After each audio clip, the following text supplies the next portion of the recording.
Allora, grazie. Possiamo dare ufficialmente inizio alla seconda semifinale del torneo interuniversitario della palestra di botta e risposta. Oggi si confrontano l'Università di Torino e l'Università di Udine, la prima a favore, la seconda contro. La mozione "Non c'è arte senza un pubblico". Chiederei a un rappresentante della squadra di Torino, della squadra pro, di leggere la promessa e poi lo chiederò anche a un rappresentante della squadra contro. Sì, buongiorno, sono Ginevra Vola. Posso Prego, andare? Posso leggere? Grazie. prego. Consapevole che su ogni cosa possono esistere punti di vista diversi, che verità e giustizia scaturiscono dal confronto civile e dal dibattito leale, che di norma non esiste una ragione che si contrappone a un torto, ma diverse ragioni contrapposte, che è sempre preferibile discutere anche senza deliberare che deliberare senza discutere, prometto di impegnarmi a ricercare gli argomenti migliori a favore della mia posizione, di valutare nel contempo le obiezioni ragionevoli della controparte, di replicarvi in modo fermo e pacato, individuandone i punti deboli e riconoscendone, almeno in cuor mio, i punti di forza che richiedono risposta, al fine di addivenire a una migliore comprensione delle cose e degli altri. Farò del mio meglio per convincere e nel contempo per convivere. Grazie. Grazie, Ginevra. Passerei la parola a un membro della squadra contro. Buongiorno, sono Nicola Spighin per la squadra di Udine. Consapevole che su ogni cosa possono esistere punti di vista diversi, che verità e giustizia scaturiscono dal confronto civile e dal dibattito leale, che di norma non esiste una ragione che si contrappone ad un torto, ma diverse ragioni contrapposte, e che è sempre preferibile discutere anche senza deliberare che deliberare senza discutere. Prometto di impegnarmi a ricercare gli argomenti migliori a favore della mia posizione, di valutare nel contempo le obiezioni ragionevoli della controparte, di replicarvi in modo fermo e pacato, individuandone i punti deboli e riconoscendone, almeno in cuor mio, i punti di forza che richiedono una risposta, al fine di addivenire ad una migliore comprensione delle cose e degli altri. Farò del mio meglio per convincere e nel contempo per convivere. Grazie. Grazie Nicolas, perfetto. Adesso, ok, ci siamo. Buongiorno. Prego, buongiorno, buongiorno, perfetto. Allora, presento intanto quelli che saranno i giudici di oggi: Gianluca Pedron, Pietro Turrina e Giovanni Zotti. Do loro un benvenuto e magari per loro diciamo i nomi dei partecipanti, anche se in realtà sono scritti, però se volete già dire, così facciamo anche una prova a microfono, in che ordine interverrete, prima la squadra di Torino, poi la squadra di Udine. Loro possono già segnarsi nella tabella i vostri nomi. Quindi se Torino vuole iniziare dal prologo, argomentazioni, eccetera. Buongiorno, io mi chiamo Pietro Buoso, BUO, e sono il psicologo della squadra. D'accordo. Sì, i nomi e cognomi è abbastanza comodo perché a meno che non abbiate un account diverso dal vostro, quelli si leggono. L'argomentazione chi la farà la prima? Io sono Francesca Fagiano, farò la prima argomentazione pro. Io sono Emma Stagni e faccio la seconda argomentazione pro. Io sono Federico e sarò il Socrate replicante della squadra pro.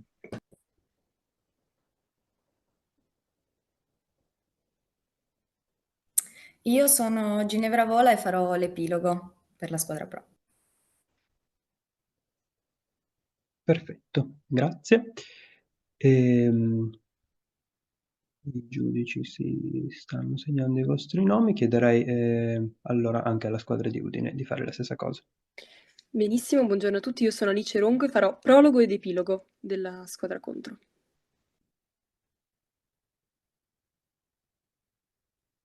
Buongiorno, io sono Giulia Gerussi e farò la prima argomentazione della squadra contro. Buongiorno a tutti, sono Sama Tamasebi, faccio la seconda argomentazione della squadra contro. Buongiorno a tutti, sono Nicola Spighin e mi occuperò dei dialoghi socratici per la squadra contro. Buongiorno a tutti, sono Angela Urban e farò la replica della squadra contro.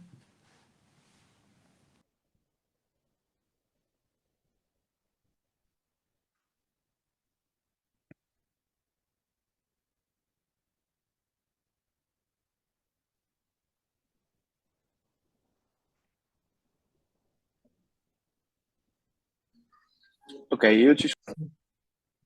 Grazie, me li sono segnati anch'io, così proverò, dandovi la parola, a pronunciare anche il vostro nome. Benissimo, voi giudici avete anche un secondo link poi per collegarvi durante la pausa per il verdetto, ce l'avete già a disposizione? Usiamo Ecco. quello vecchio, no? Sì, non so, in realtà Gianluca come vi siete organizzati, però forse sì, come secondo link va Se bene. volete, se anche le squadre hanno bisogno, possiamo creare delle stanze secondarie anche qui. Benissimo. Allora quando sarà occasione magari le potrai creare direttamente.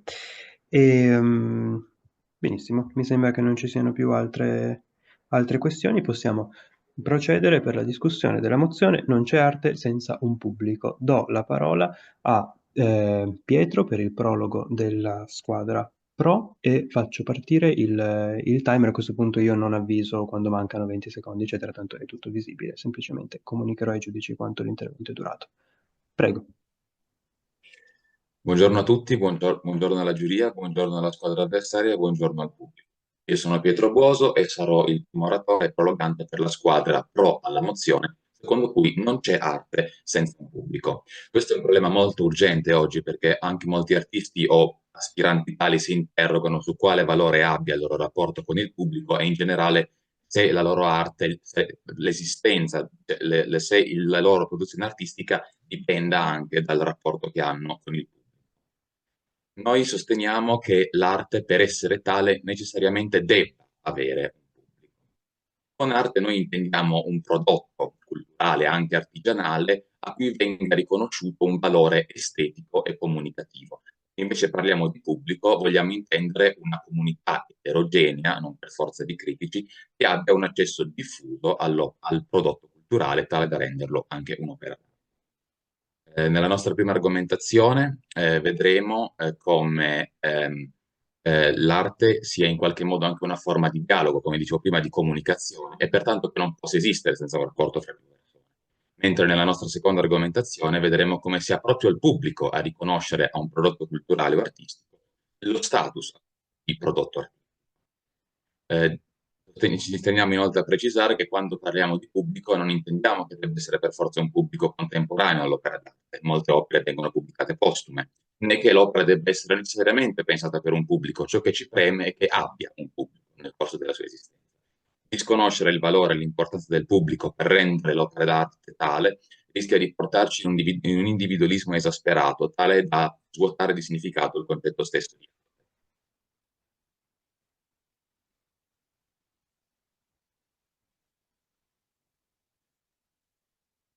Benissimo. Vabbè, ops, non l'ho stoppato. Ok, va bene. Penso che il tuo intervento sia durato 1 minuto e 90 secondi, più o meno. Avevi finito quando mancavano 8-9 secondi.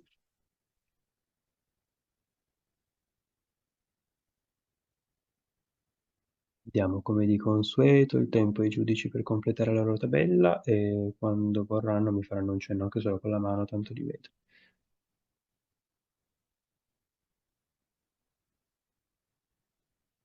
Ok, Giovanni e Gianluca ci sono. E Pietro anche, perfetto. Allora do la parola a Alice, giusto? Per il Io, giusto. prologo della squadra contro. Avvio anche per te il timer e prego. Grazie. Non c'è arte senza un pubblico. È una mozione questa che, se ribaltata, richiede un grande sforzo.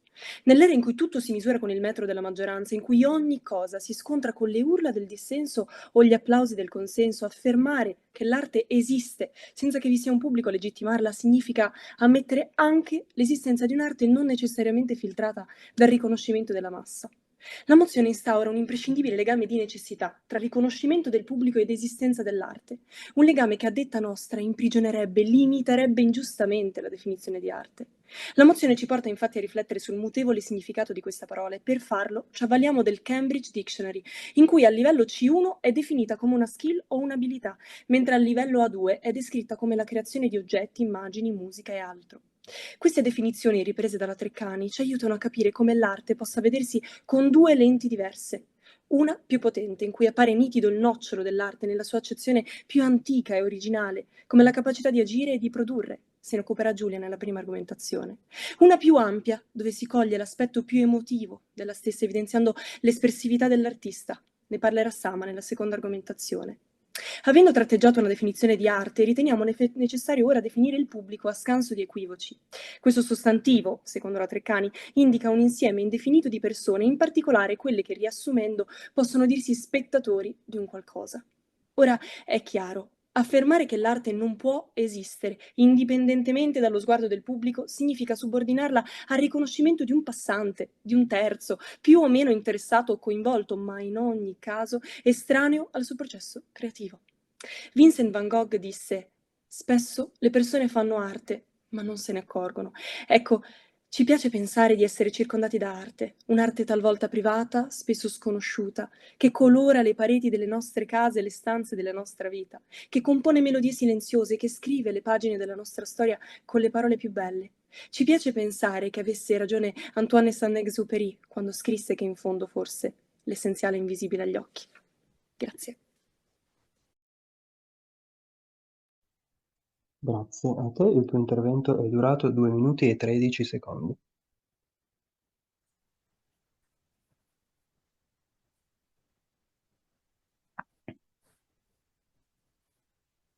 Benissimo, ricordo che adesso inizia la parte del dibattito in cui gli interventi durano 3 minuti.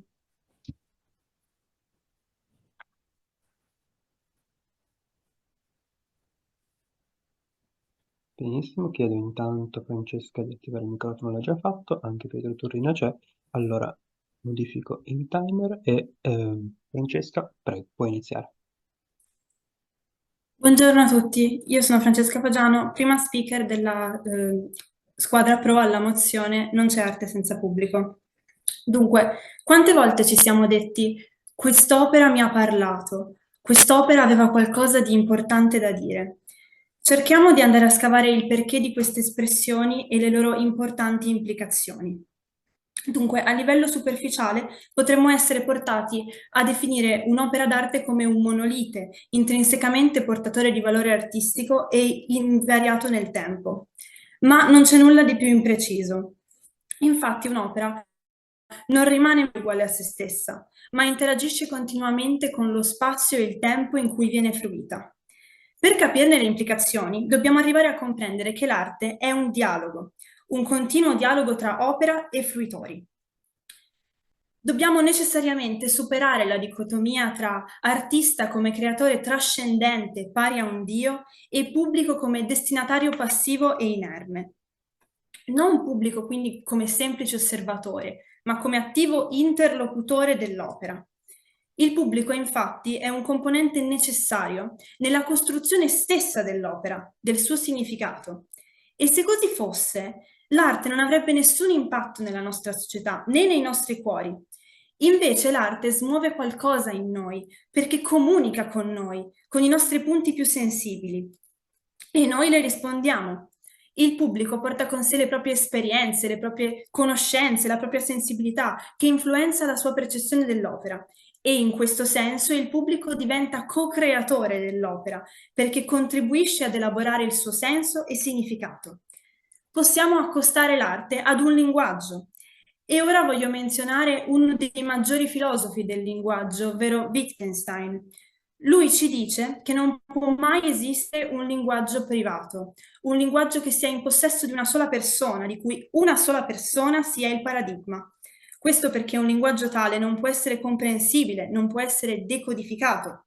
Il linguaggio necessita di interlocutori che ne conoscano le regole. E lo stesso vale per l'arte. Arriviamo dunque a comprendere che l'opera d'arte non può essere senza pubblico, perché un'opera d'arte senza pubblico sarebbe manchevole di quel passaggio fondamentale e in continua evoluzione e movimento che può definirla tale. Grazie per l'ascolto. Grazie Francesca, il tuo intervento è durato 2 minuti e 40 secondi.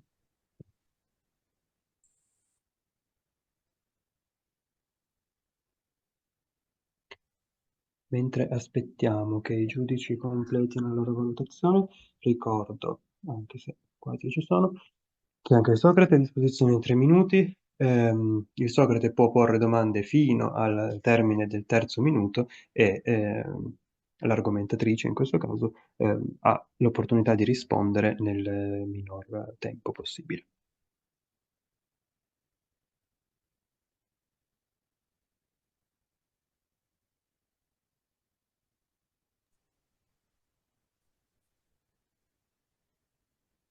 D'accordo.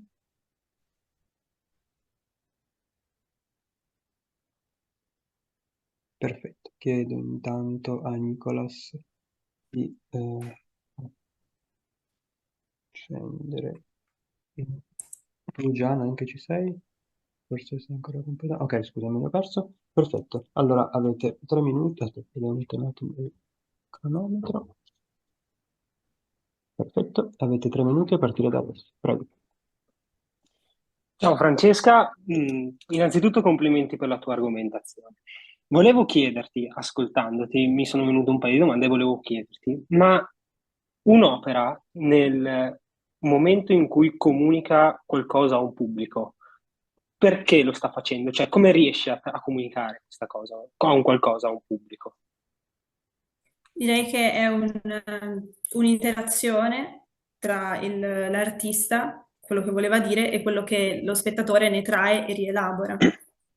Quindi, come stai giustamente dicendo tu, quella che fa il pubblico è una rielaborazione di un messaggio, giusto? Non è solo una rielaborazione, scusa, è anche una costruzione di esso. Sì, ma che cambia e dipende a seconda di chi lo guarda, In un certo o no? senso. Cambia quindi a seconda di chi lo sta Può cambiare a guardando? seconda del tempo storico, del tipo di pubblico, sì. E come mai anche nel cambiare il messaggio, il significato del messaggio, nel cambiare il periodo storico, un messaggio rimane presente sempre all'interno di un'opera? Ma non è sempre lo stesso. Ma rimane un messaggio o no? Sì che rimane un messaggio perché c'è sempre il pubblico. Ok, e nel momento in cui si dialoga in maniera diversa, utilizzando forme linguistiche diverse, a tutti arriva uno stesso messaggio? No, perché il pubblico contribuisce alla costruzione di quel messaggio. Non è una cosa viene spedita e che noi riceviamo in maniera meccanica. E nel momento in cui ci arriva un qualcosa, per quale motivo ci sta arrivando quella cosa? Ovviamente l'intenzione dell'artista è necessaria, o meglio, in realtà non è necessario che l'artista voglia comunicare qualcosa. Il motivo è semplicemente l'interazione tra prodotto artistico e fruitore. Ok, ma io posso comunicare un argomento, un topico, un qualcosa che non esiste? Io posso far discutere su un qualcosa che non c'è? Cioè, tu mi dici se l'artista non voleva comunicare qualcosa. No, io ti chiedo, se c'è, se non, poniamo per assurdo, se non dovesse esistere un'opera d'arte, ci sei?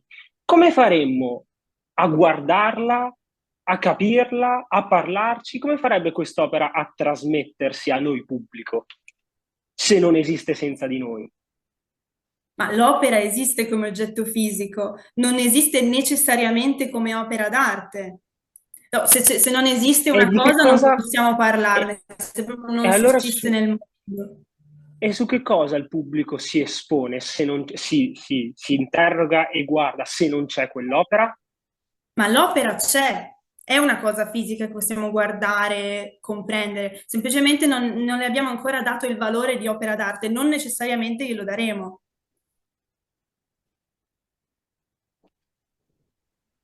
Benissimo, allora, grazie. Se riesco a stopparlo, ce la facciamo. Il dialogo è durato 3 minuti e 11 e l'ultima domanda è stata posta a 3 minuti.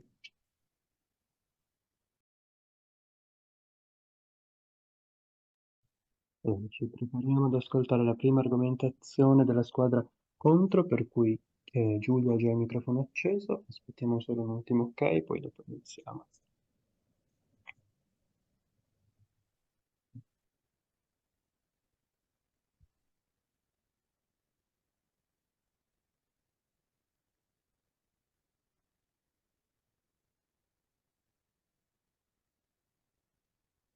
Giovanni, sì, forse c'eri già prima. Perfetto. Allora, ok. Giulia, il tuo intervento può iniziare adesso. Prego.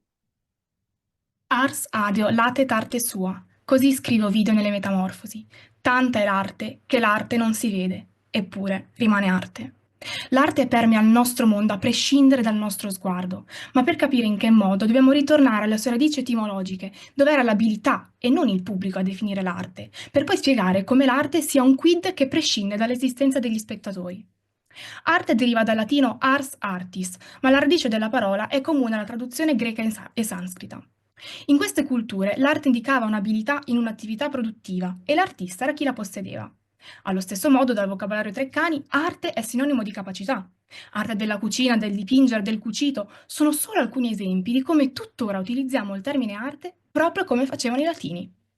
Nell'antica Roma si diceva poeta nascitur non fit, e cioè poeta si nasce, non si diventa, ad indicare che l'arte della poesia nasce con il primo vagito del poeta. E così l'arte è il genio, l'ingegno, il dono naturale, ma soprattutto innato, nella man che obbedisce all'intelletto dell'uomo, citando Michelangelo. Attraverso l'atto creativo, l'ingegno penetra nel prodotto dell'artista, che da quel momento è arte. Immaginandola in una linea del tempo, l'arte per noi tale dal momento stesso in cui viene creata dall'uomo, mentre secondo la tesi contraria diventerebbe tale solo se e quando viene notata e riconosciuta dal pubblico, estraneo al procedimento creativo.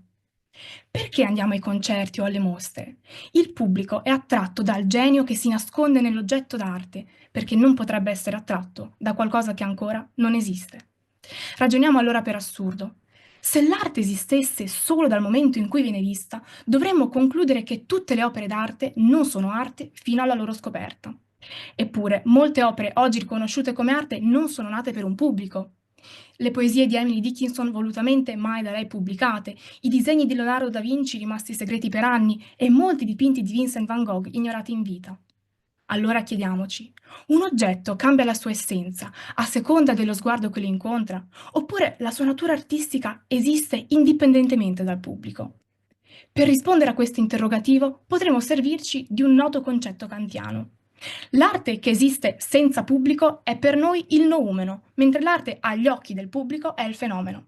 Il noumeno è la cosa in sé, qualcosa che esiste a priori e non dal momento in cui viene riconosciuta, mentre il fenomeno è come il noumeno appare agli occhi del pubblico, filtrato dalle nostre strutture mentali. Il noumeno esiste indipendentemente dal fenomeno, mentre il fenomeno, per definizione, può esistere solo se esiste il noumeno. Quindi c'è arte senza pubblico, mentre la percezione del pubblico è solo secondaria rispetto all'arte. E proprio dietro questa indipendenza ontologica si cela il paradosso supremo. L'arte non ha bisogno di essere vista, tuttavia grida la sua esistenza. Ciò che è nascosto non è assente, ciò che è ignorato non è nullo. Esiste oltre noi, ma soprattutto nonostante noi, perché l'arte non ha bisogno di occhi per esistere, ma solo di mani capaci di darle vita. Grazie.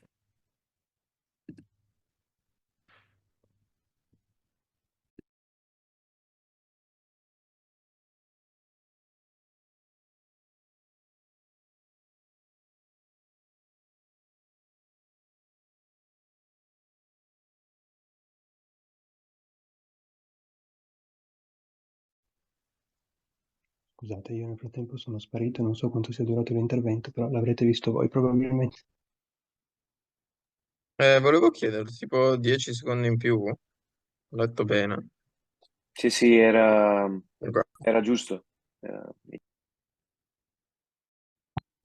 Grazie.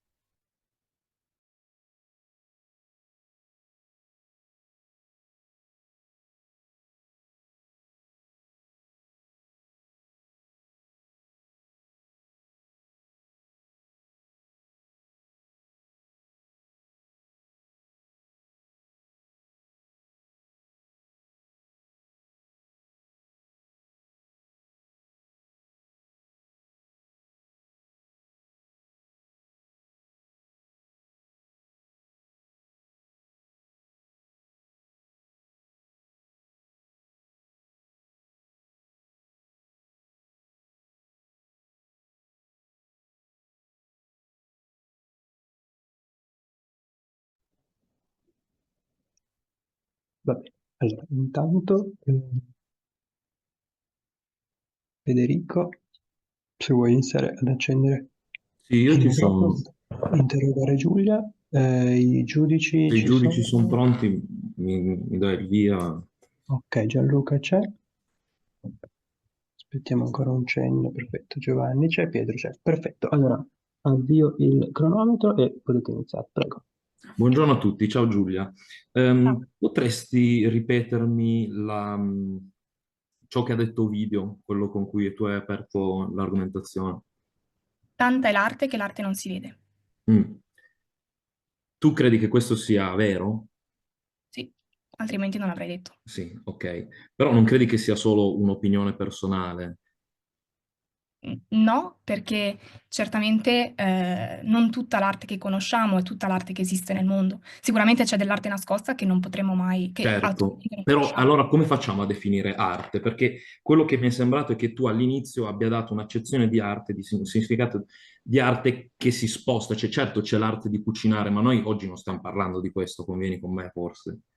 No, perché come abbiamo detto nel prologo, arte può assumere due accezioni, una più, diciamo, più tecnica, dove appunto l'arte assume la definizione di abilità, di competenza, e una più Ecco, ma chi la stabilisce l'abilità? Chi stabilisce che qualcuno ha abilità e che quindi quella deve essere categorizzata come arte? perché ha uno spiccato talento in un'attività produttiva. E chi è che lo stabilisce che ha uno spiccato talento? Questo volevo chiederti. L'artista stesso. Quindi l'artista si autodefinisce artista e quando lui si definisce artista è artista, stop, si ferma lì. Ok. E a me sembra anche che, no, tu hai parlato di Kant, giusto? Sì, E hai parlato del fenomeno enomeno, no? corretto. Però a me sembra che il vostro significato di arte, quello che avete cercato di spiegare, prescinda completamente da quello che è il fenomeno. In che termini? Noi abbiamo detto che ci serviamo di un concetto, non che Kant utilizzi questo modo di ragionare riguardo all'arte. Ci Sì, serviamo però di... tu hai anche fatto la distinzione tra fenomeno e noumeno, giusto? Ma tu sai cosa diceva Kant riguardo al noumeno? La cosa, la cosa che Sì, esiste non attualmente. cosa vuol dire, la sua principale caratteristica No, è che è inconoscibile. Quindi, visto che voi avete detto che l'arte, come voi la intendete, corrisponde al noumeno kantiano, sostanzialmente noi non possiamo conoscere l'arte. no. Sto usando parole tue perché è proprio Kant che dice che noi conosciamo solo il fenomeno, il noumeno a noi è inaccessibile. Quindi l'arte è inaccessibile? Noi stiamo dicendo che esiste dell'arte che non è a cui non abbiamo ancora accesso in questo momento. La Perché mozione non sta abbiamo facendo ancora accesso all'arte? perché non è stata ad una parte dell'arte, non tutta l'arte può essere Perché non è stata scoperta e quando la scopriremo sarà definita arte dal pubblico. Perché? Perché cos'era prima allora? Un dipinto nascosto. Finito il tempo, grazie. Grazie. D'accordo. Allora, l'ultima domanda è stata posta sui 3 minuti e poi 6-7 secondi.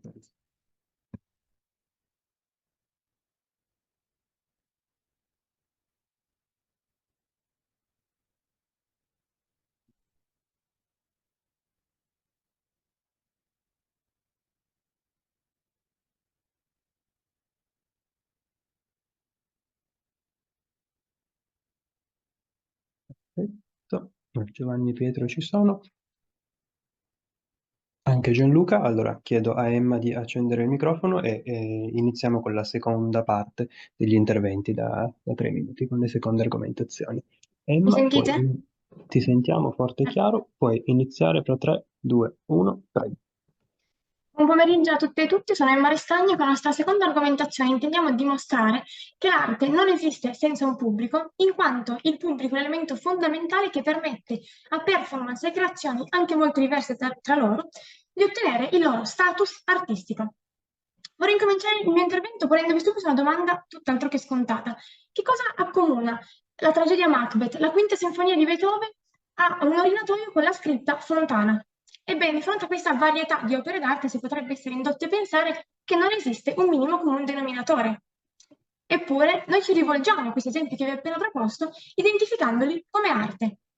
Io e mia squadra, dunque, rifiutando una posizione arrendevole e riduttiva, abbiamo ricercato un elemento che potesse definire in maniera inequivocabile e anche precisa qual è l'elemento e il criterio fondamentale per poter parlare d'arte. Qual è il risultato a cui siamo giunti? Che il pubblico ad essere il criterio indispensabile per poter definire l'arte. Non perché quest'ultimo debba necessariamente apprezzarla, ma perché è grazie al pubblico che un'opera acquisisce il suo status di arte. Cosa sarebbe un oggetto o un atto creato dall'uomo senza il riconoscimento da parte di una comunità o di un gruppo di osservatori? Un mero artefatto, privo di qualunque valore artistico.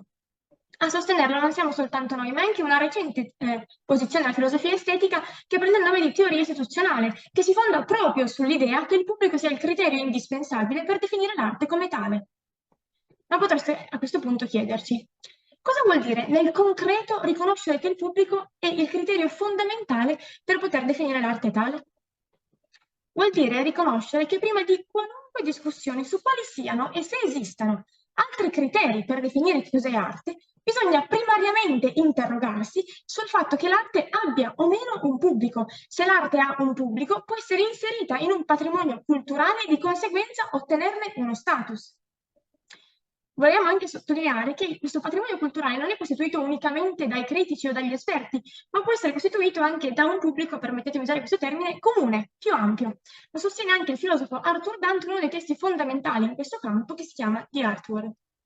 Quali sono le forme di riconoscimento dal basso? Per esempio il cinema di Hollywood, oppure nell'ambito musicale il rock o il trap, per cui il valore artistico viene riconosciuto prima dal pubblico ampio e poi solo successivamente da un pubblico di critici. In conclusione, con questa nostra argomentazione abbiamo dimostrato che l'arte non può esistere senza un pubblico, in quanto è da esso che viene inserita nel patrimonio culturale e da esso riceve il suo status. La nostra argomentazione non è solo una speculazione teorica, ma anche un impatto concreto.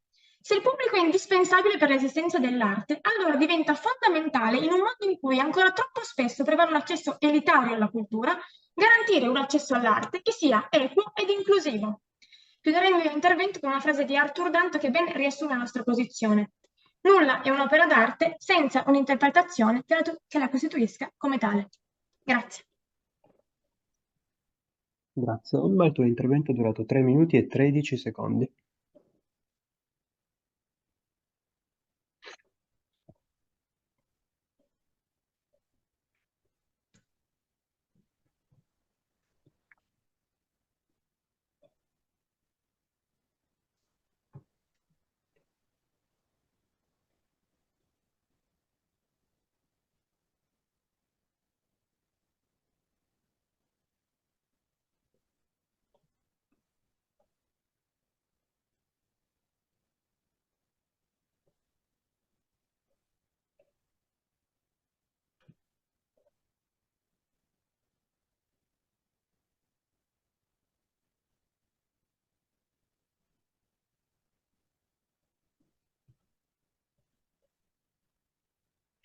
Io ci sono. Grazie, perfetto. Anche Giovanni. Anche Gianluca. Restituisco la parola a Nicolas, giusto? Sei sempre tu, Socrate della squadra. Avete i microfoni accesi, potete iniziare fra 3, 2, 1, prego. Ciao Emma, un'altra bellissima argomentazione in cui, se ho capito bene, mettete il pubblico come elemento indispensabile dell'arte, giusto? Giustissimo. Un pubblico formato da chi? Abbiamo detto un pubblico eterogeneo. Ok, quindi che contiene? Può contenere critici, può contenere un pubblico ampio come gli esempi che abbiamo portato e così via. E questo a livello, diciamo, longitudinale. Ma se noi spaziassimo a livello orizzontale nel corso della storia, quanto pubblico serve per determinare se un oggetto è un'opera d'arte o meno, secondo voi? Ma più che in generale quanto pubblico in termini numerici, che ci sembrerebbe un po' complicato, più che altro importante, come abbiamo detto fin dal prologo, dire che l'opera d'arte deve avere almeno una volta nella sua vita un pubblico, per cui il caso di Van Gogh, innanzitutto Van Gogh era conosciuto, come avete sostenuto anche voi prima, ma può anche esserci un'opera che non nasce con un intento espositivo, ma che poi viene esposta al pubblico e dunque diventa arte. Ok, e nel momento in cui come dite voi, potrebbe essere esposta al pubblico o meno e divenire in quel momento opera d'arte o meno. Se si andasse a creare un bilanciamento nel pubblico, cioè supponiamo un 50% che dice sì è arte, un 50% che dice no non lo è, che cosa avverrebbe a quell'oggetto? Dove andrebbe a finire? In che catalogo secondo voi, visto che il pubblico cataloga a quanto pare? È una domanda che ci permette di fare una precisazione. Dire che l'arte deve avere un pubblico non vuol dire che tutte le persone del mondo devono concordare sul fatto che l'arte cioè che l'oggetto sia effettivamente un'opera d'arte.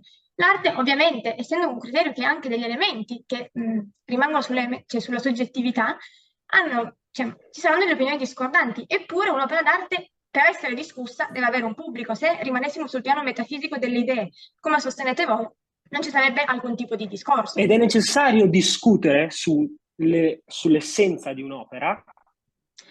Sì, soprattutto perché dal momento che abbiamo già detto un'essenza nelle idee che non è definita, ci viene un po' difficile da pensare in assoluto, direi che la discussione è piuttosto costruttiva.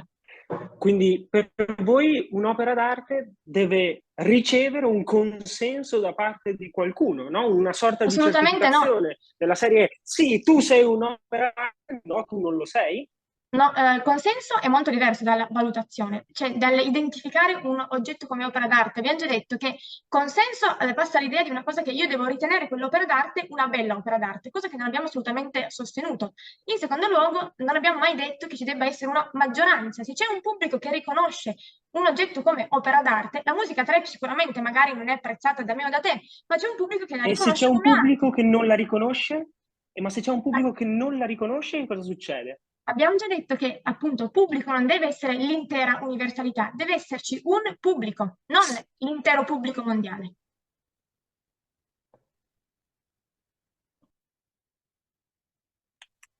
D'accordo, grazie. Allora, il dialogo è durato 3 minuti e 6 secondi. Con l'ultima domanda posta prima.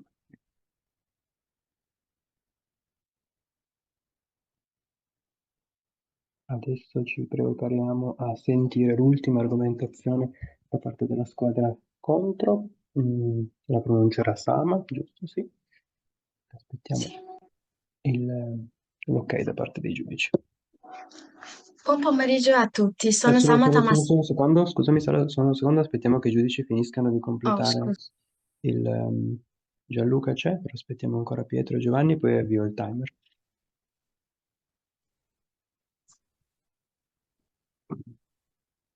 Anche Pietro c'è, perfetto, allora puoi iniziare adesso, prego. Buon pomeriggio a tutti, sono Sama Tamasevi. Ars Gratia Artis, l'arte per l'arte, a sottolineare l'autonomia dell'arte da qualsiasi finalità esterna.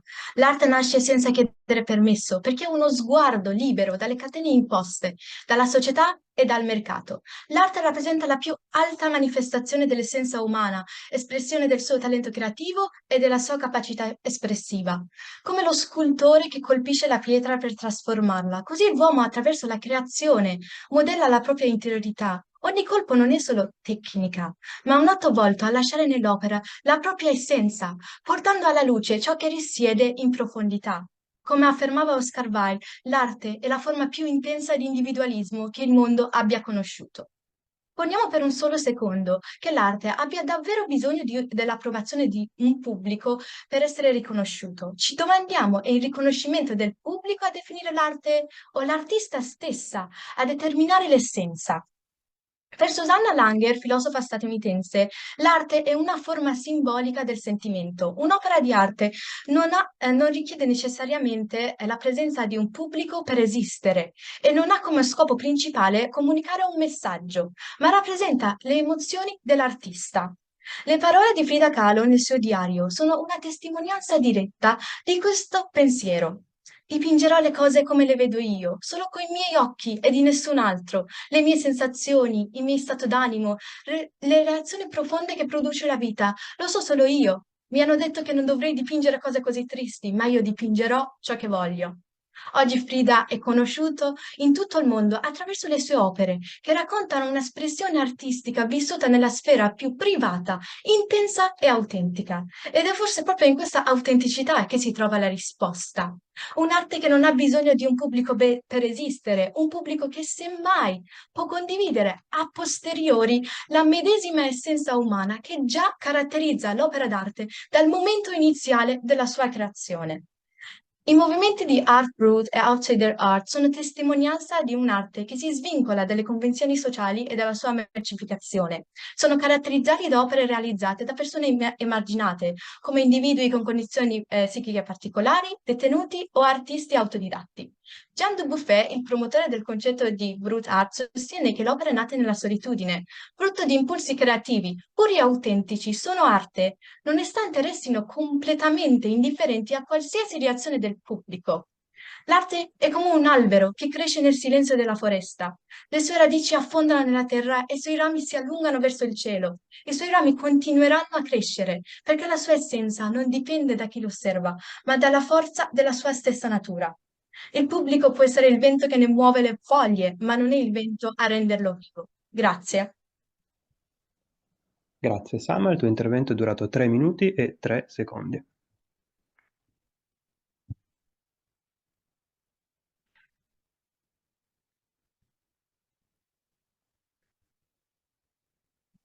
Perfetto, Pietro ha già dato ok. Con Federico adesso ci prepariamo all'ultimo intervento prima della pausa. Anche Giovanni forse c'è.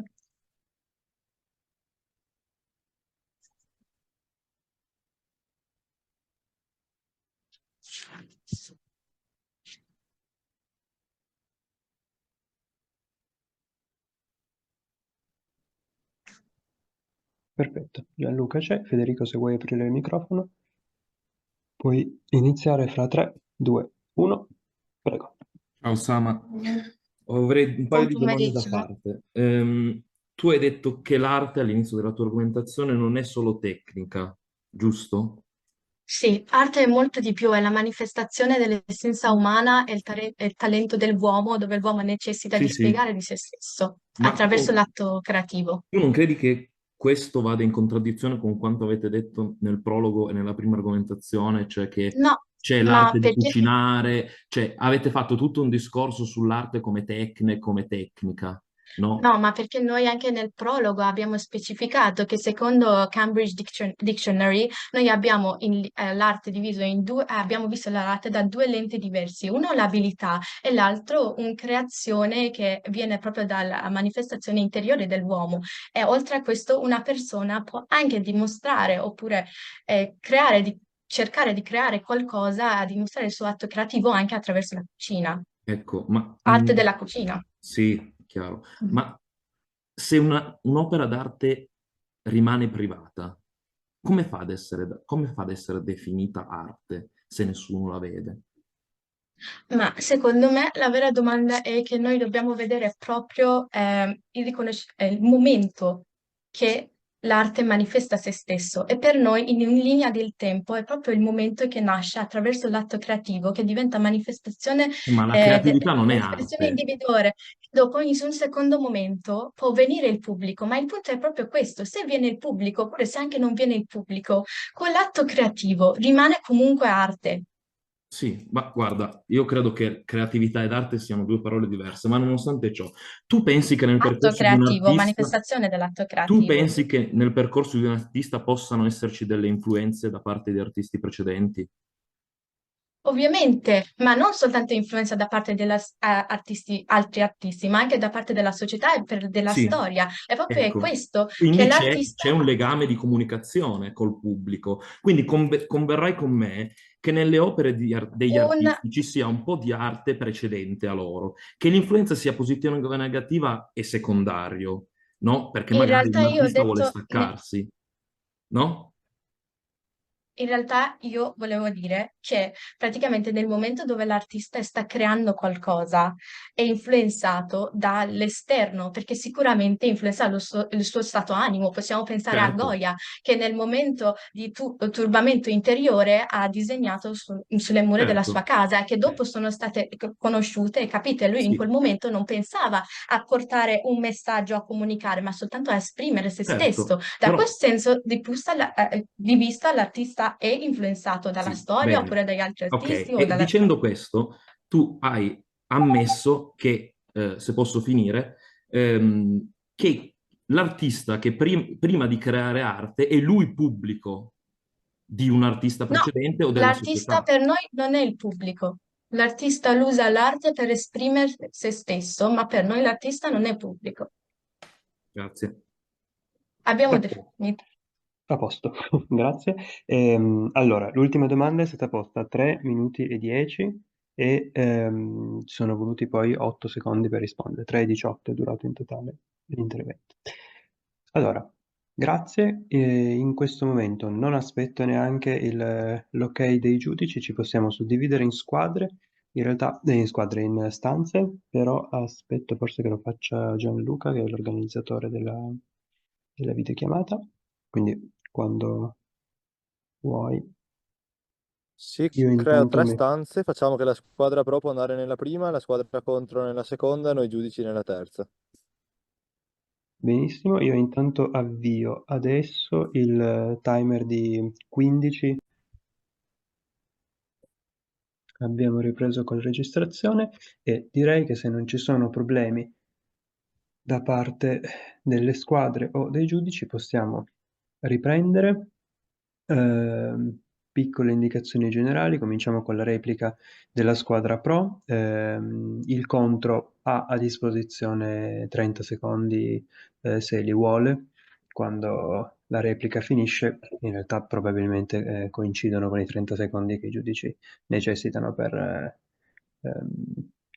scrivere il punteggio, però insomma sappiate che vengono garantiti almeno 30 secondi prima che ricominciate e così anche poi per la squadra avversaria.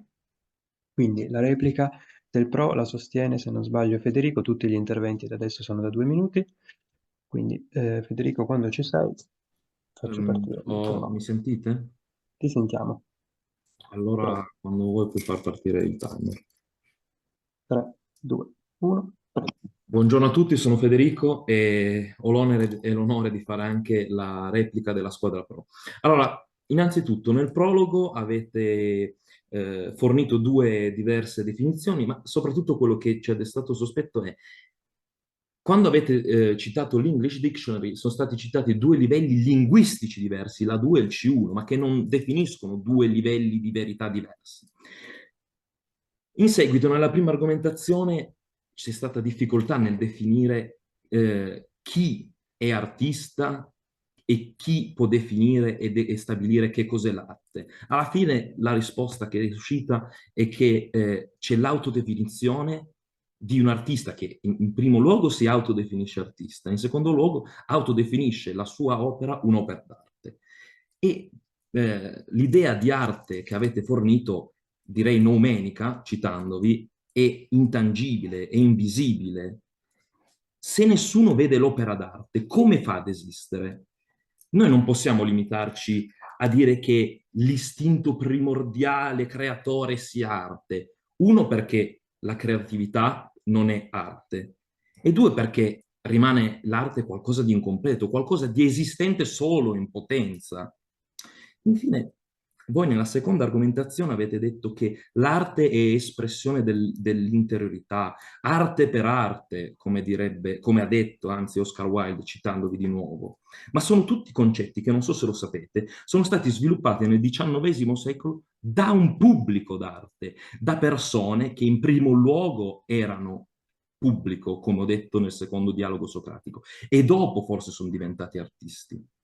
E proprio Oscar Wilde, avete citato, principe dell'estetismo, che si basa sul mostrare agli altri il proprio essere artista, la propria arte, che si basa sul riconoscimento che c'è della propria vita artistica. Grazie. La replica è durata 2 minuti e 3, 4 secondi. 2 minuti e 4 secondi. Adesso avvio il cronometro a 30 secondi, poi quando i giudici ci sono. Vedo già qualche cenno.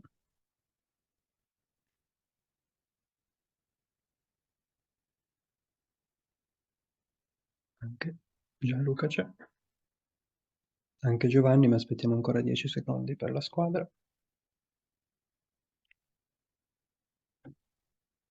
Benissimo, se ci siete potete iniziare ad aprire i microfoni per chi la farà e quando mi date un cenno io avvio il cronometro. Vedo il microfono di Giulio acceso, allora avete 2 minuti, prego. Grazie, bene. Allora, per rispondere al piccolo appunto che mi è stato fatto sul mio prologo, sì, abbiamo parlato di livelli linguistici, utilizzandoli poi per, diciamo, creare delle sfaccettature nella definizione ampia, cangiante, mutevole del concetto di arte, così difficile forse da definire. Quindi nel parlare di tecnica e di espressività volevamo sottolineare che non necessariamente le due si contraddicono. L'arte è sia ingegno e tecnica che espressione emotiva ed interiore. È o può essere ambedue le cose. Questa doppiezza dell'arte l'ho spiegata, credo, molto ampiamente nel mio prologo, non soltanto citando il Cambridge Dictionary, ma anche poi adducendo delle definizioni che si trovano nello stesso dizionario della Treccani, ecco. Per quanto riguarda poi la prima argomentazione, c'è stato contestato che c'è bisogno di qualcuno che definisca l'abilità dell'artista, ma questo non è necessario perché è l'artista stesso che sta creando, è l'artista che coinvolge se stesso nell'atto creativo e l'arte si definisce tale proprio a partire da quell'atto creativo dell'artista, perché è un prodotto dell'artista. Il pubblico semmai potrà riconoscere a posteriori l'arte, ma non generarla. Inoltre, sempre riguardo alla prima argomentazione, avete detto che riguardo al concetto di noumeno, che è un qualcosa di inconoscibile, ma in ogni caso il noumeno potrà anche essere invisibile, inconoscibile, ma non impensabile. Ciò non toglie la sua esistenza. La citazione di arte per l'arte non era di Oscar Wilde, ma una citazione latina. Oltre a questo, no, Oscar Wilde non cercava un'approvazione da parte del pubblico, ma proprio sfidava le convenzioni del suo tempo. E quindi proprio dire che l'arte è la forma più intensa di individualismo afferma che l'arte parte da se stessa e non cerca un'approvazione da parte del pubblico. Perfetto, la difesa è durata 2 minuti e 3 secondi.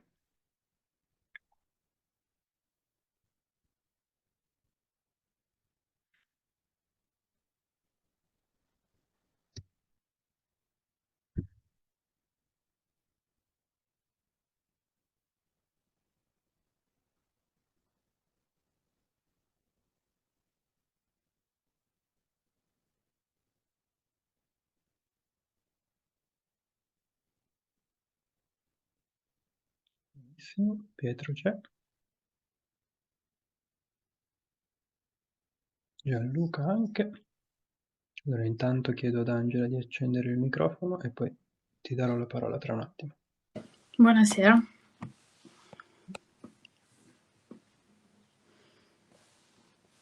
Arrivo, scusa. Prego, prego.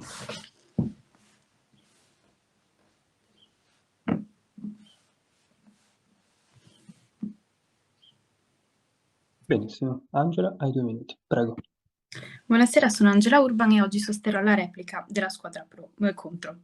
Allora, innanzitutto sul prologo vorremmo appuntarvi il fatto che le fonti di arte e delle definizioni di arte e pubblico non sono state specificate, quindi vi chiederemo di specificarle. E inoltre riteniamo che questa definizione di arte come prodotto culturale sia eccessivamente riduttiva alla luce di fonti autorevoli, ad esempio come la Treccani. Inoltre nel prologo avete anche parlato del fatto che disconoscere il valore del pubblico porterebbe ad un individualismo esasperato, che però non abbiamo trovato specificato poi nelle vostre argomentazioni. Nella prima argomentazione avete sostenuto che l'arte smuove qualcosa in noi, proprio perché, come avete detto nel prologo, ha un valore comunicativo.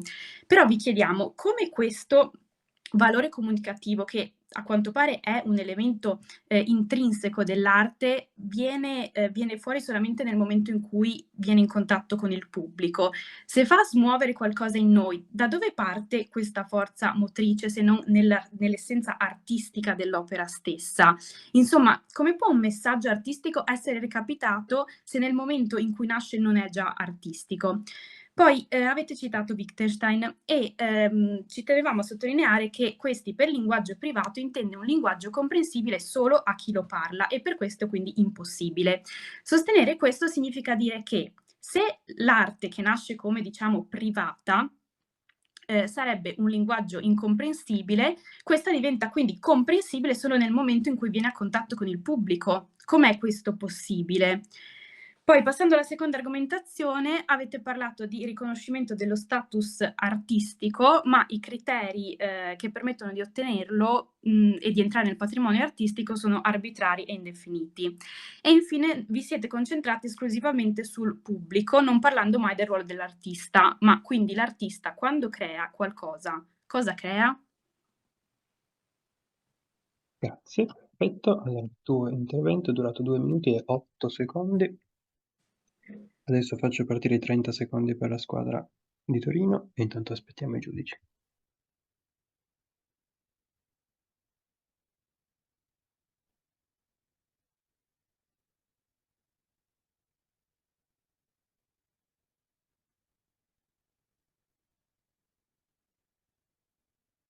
C'è, tanto aspettiamo almeno.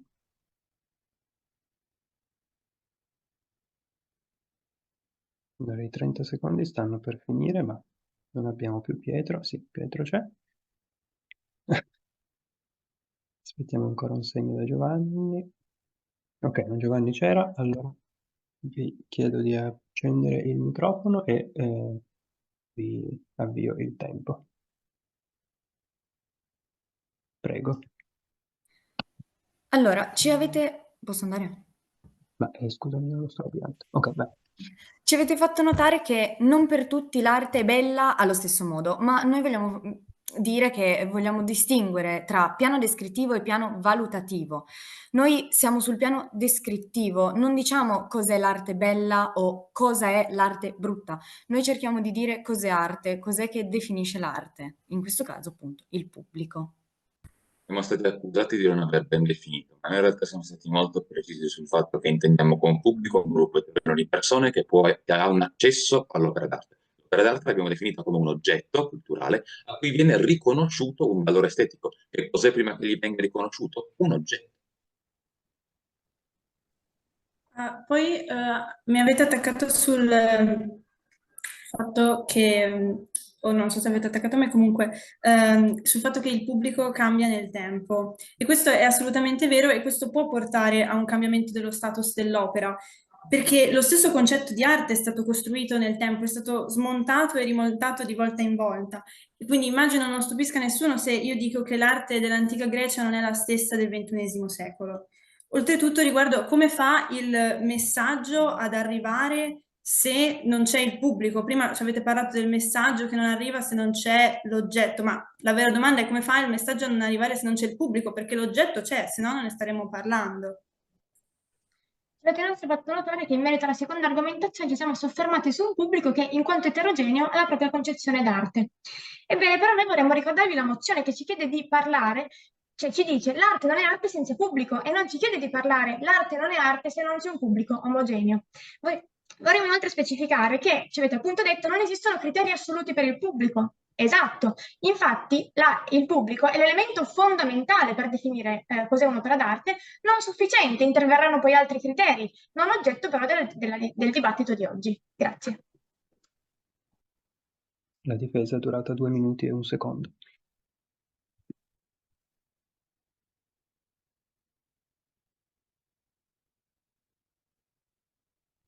Benissimo.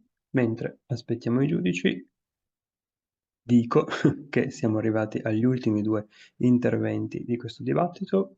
L'epilogo pro sarà pronunciato da Ginevra, giusto? Benissimo. Ora quando i giudici ci saranno potrai accendere il microfono, anche voi avrete 2 minuti.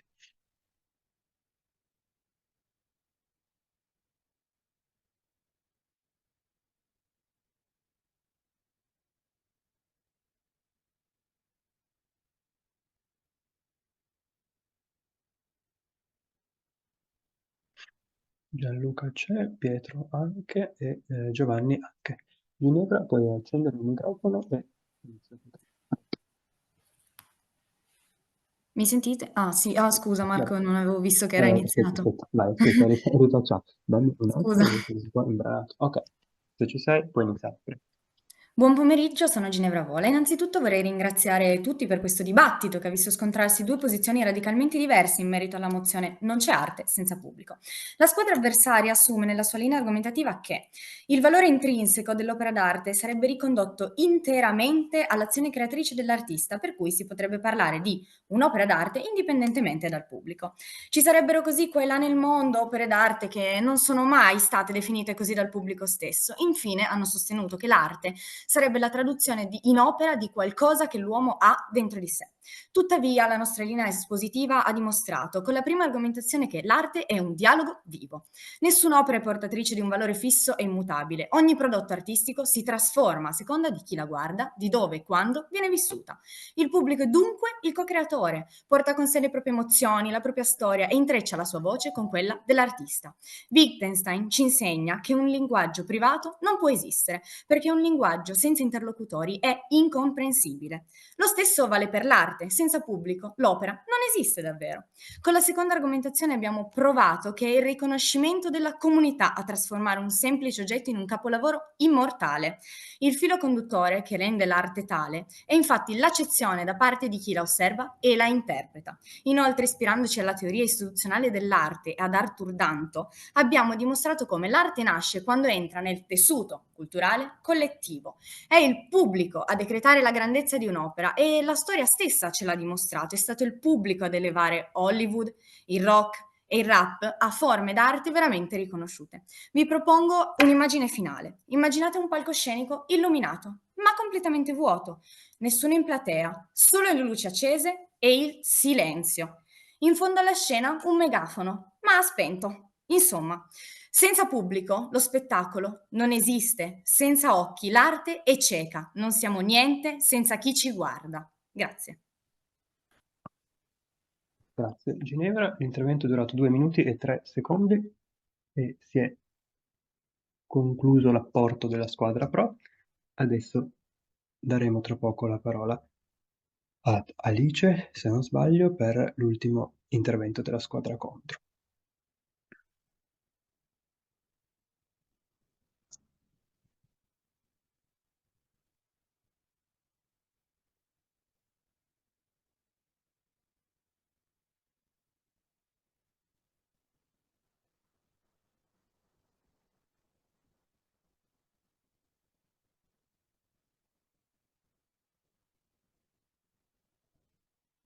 Gianluca c'è.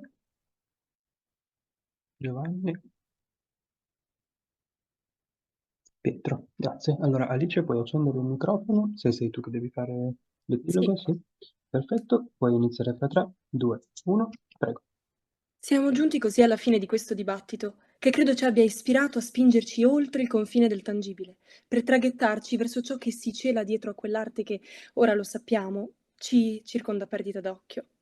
Vi ringraziamo per il vostro apporto che ha cercato dapprima di delineare l'arte come una forma di comunicazione, per porla come un dialogo tra opera e fruitori, per poi sostenere che il pubblico sia l'unico soggetto capace di attribuire all'arte il suo status artistico. Vi ringraziamo per il vostro apporto, ma rimaniamo comunque persuasi dall'idea che la capacità di creare arte non derivi dal riconoscimento altrui, ma dal talento dell'uomo che la crea, che l'arte può bastare a se stessa, che nasce per il motivo stesso di esistere. Vi abbiamo infatti dimostrato che se fosse assurdamente vero che l'arte non può esistere senza pubblico, allora il pubblico creerebbe l'arte e non l'artista. Crediamo che sarebbe triste relegare l'arte nell'angolino del visibile, costringerla nei cunicoli del nostro consenso. Crediamo che porla in quest'ottica significherebbe violare l'essenza stessa dell'arte. Insomma, vi abbiamo chiesto molto finora, vi abbiamo chiesto di invertire quell'ordine egocentrico delle cose a cui siamo così abituati. Ora vi chiederò un ultimo sforzo, questa volta però immaginativo. Immaginiamo una ballerina che con l'elegante leggerezza di una farfalla volteggia nell'aria di un salone da ballo, sì, da sola, quasi al buio. È tardi, nessuno la sta guardando, lei è avvolta dall'intimo silenzio della sua passione. Il tempo è scandito solo dal ritmo delle sue punte dei piedi sul parquet. Se qualcuno potesse vederla, Direbbe che ci troviamo di fronte ad un quadro vivente di Degas o ad una forma di arte così pura e viscerale che ci si sentirebbe quasi avidi, ladri, a privarla della sua segretezza. Se qualcuno potesse vederla, tenterebbe di afferrarla con la mano, immobilizzarla, imbalsamarla in una teca di vetro perché sia visibile da tutti per sempre. Ma allora chiediamoci, che cos'era il piroettare privato e nascosto della ballerina se non arte, ma soprattutto cosa ne sarebbe di quell'arte se fosse violentata dagli occhi di tutti? Ormai le risposte le conosciamo. Grazie. Sono 2 minuti e 8 secondi. Complimenti, bravi. Non farò l'applauso da solo perché è un po' imbarazzante videochiamata, però grazie. Poi lo facciamo insieme a distanza, in sincrono. Complimenti. Adesso lasciamo che la giuria completi e ci lasci con ormai il consueto invito a essere rapidi perché non vediamo l'ora di avere il responso e intanto noi ci tratteniamo per fare il riconoscimento. Gian, non vedo le stanze, le stai facendo? Sì, le sto creando.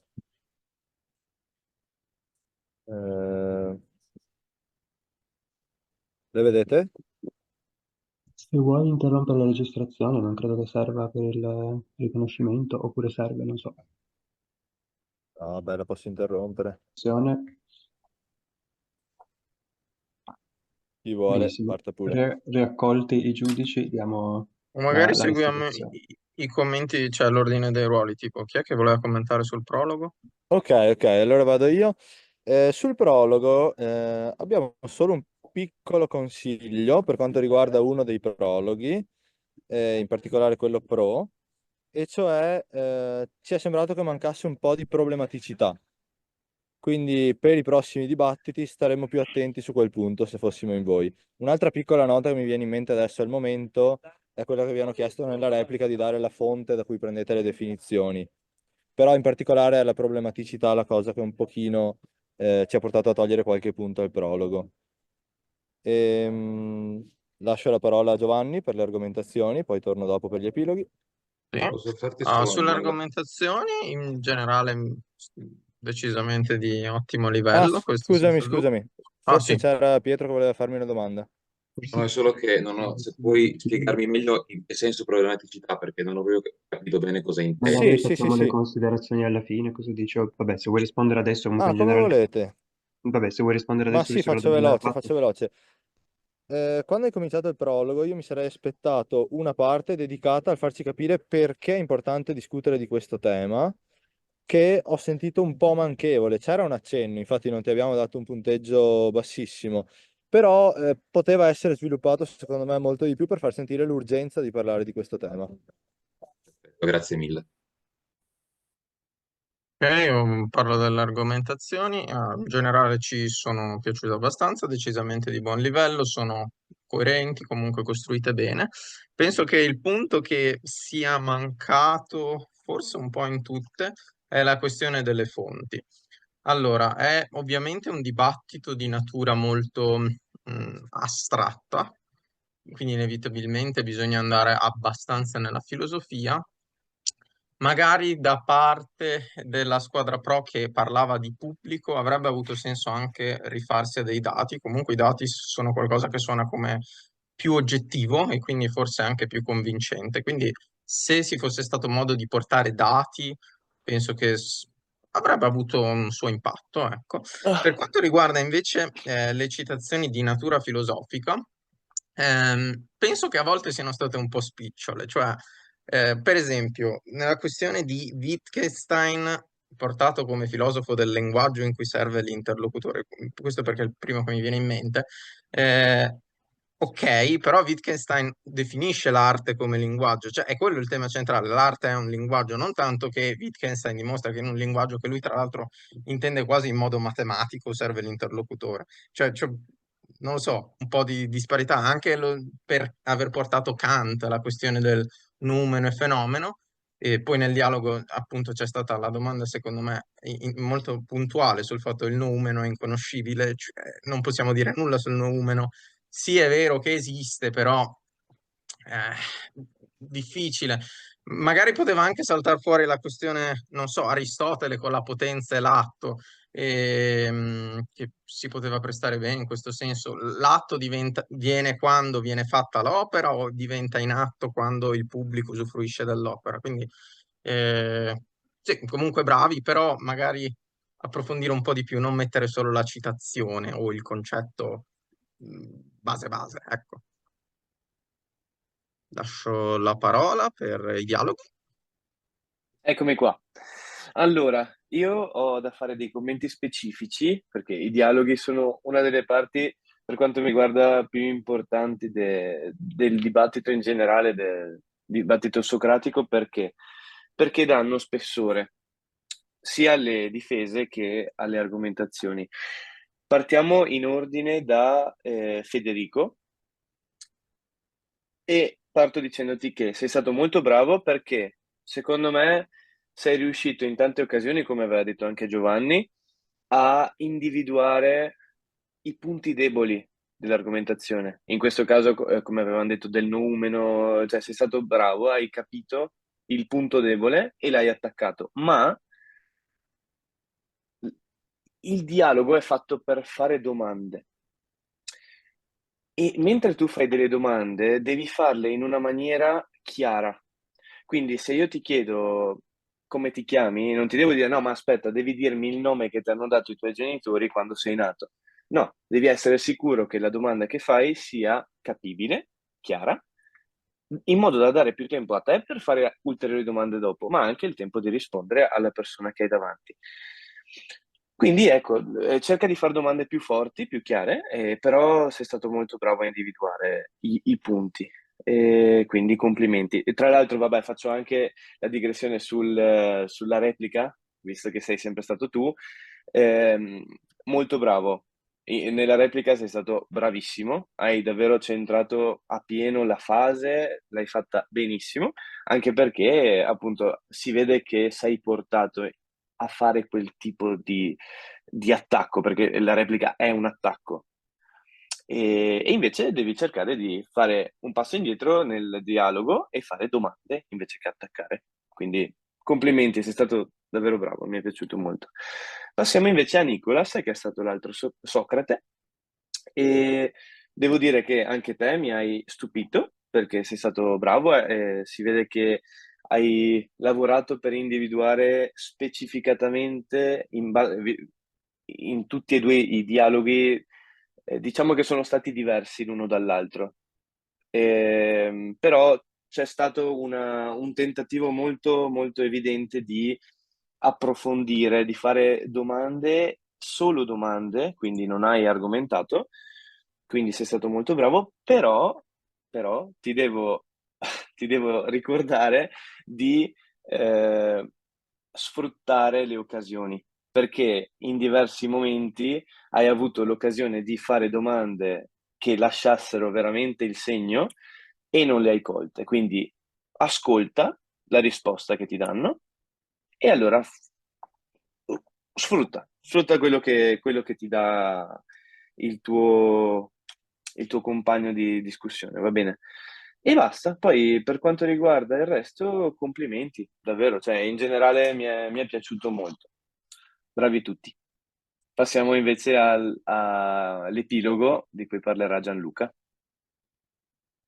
Allora, per quanto riguarda gli epiloghi, innanzitutto faccio i complimenti a entrambe le epiloganti perché ci sono piaciuti molto come epiloghi. Un unico appunto, una cosa che ho notato, a volte avete detto tipo abbiamo provato questa cosa, abbiamo dimostrato questa cosa.